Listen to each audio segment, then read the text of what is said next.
দ্রুত অনেক অভিনয় হতে পারে এবং ও এরকম বহুতবার করছে আর কি, করে করে সে এটাকে নিজেকে হওয়ার জন্য, ভাইরাল হওয়ার জন্য এটা সে করে। এটাও কাল করছে আমরা কি তার বাড়িতে গেছি?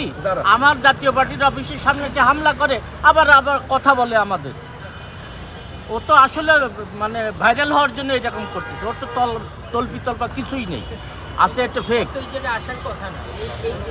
আর কিছু বলবেন? আপনাদের কি মনে হয় আপনাদের অভিযোগ সে ভাইরাল হওয়ার জন্য? অবশ্যই সে ভাইরাল হওয়ার জন্য এইসব কর্মকাণ্ড করে থাকে, মব সৃষ্টি করার জন্য।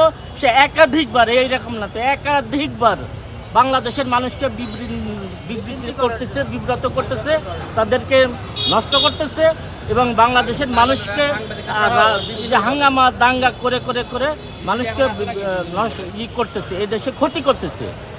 ক্ষতিকারকের মধ্যে নুরু এক নম্বরে এই বাংলাদেশ। আগামীতে একটা কি করছে জাতীয় পার্টি দেখান? আমরা চাঁদাবাজি করি, আমরা মানুষের হক মারিয়া খাই। কি করছি জাতীয় পার্টি দেখান? আমরা মানুষের উপর হামলা করছি। আমরা কালকে শান্তিপূর্ণভাবে বসে দিচ্ছি, আমরা আমাদের উপর আতঙ্কিত হয়ে হামলা করছি। নামাজের টাইম আমরা কেউ উপরে নামাজ পড়তে গেছে, কেউ এদিকে নামাজ পড়তে গেছে, কেউ মসজিদে নামাজ পড়তে যাচ্ছে। এই টাইমে আমাদের উপর আতঙ্কিত হামলা। আমরা কি তাদের অফিসে গেছি হামলা করতে? আমরা আমাদের জায়গায় বসেছিলাম। কি অন্যায়টা আমাদের বলেন? আমি বিপি নূরের উপর হামলা করছি, আইন শৃঙ্খলা বাহিনী যারাই হামলা করে থাকুক, আমি এর তীব্র নিন্দা জানাই। আমি এর সুষ্ঠু তদন্তের মাধ্যমে এর বিচার চাই, কারণ সে একজন রাজনৈতিক নেতা। আমরাও রাজনীতি করি, আমরা সংঘাত দাঙ্গা হাঙ্গামা এগুলি আমরা পছন্দ করি না। আমরা শান্তিতে বিশ্বাসী, এই দেশে আমরা শান্তিপূর্ণভাবে বসবাস করতে চাই।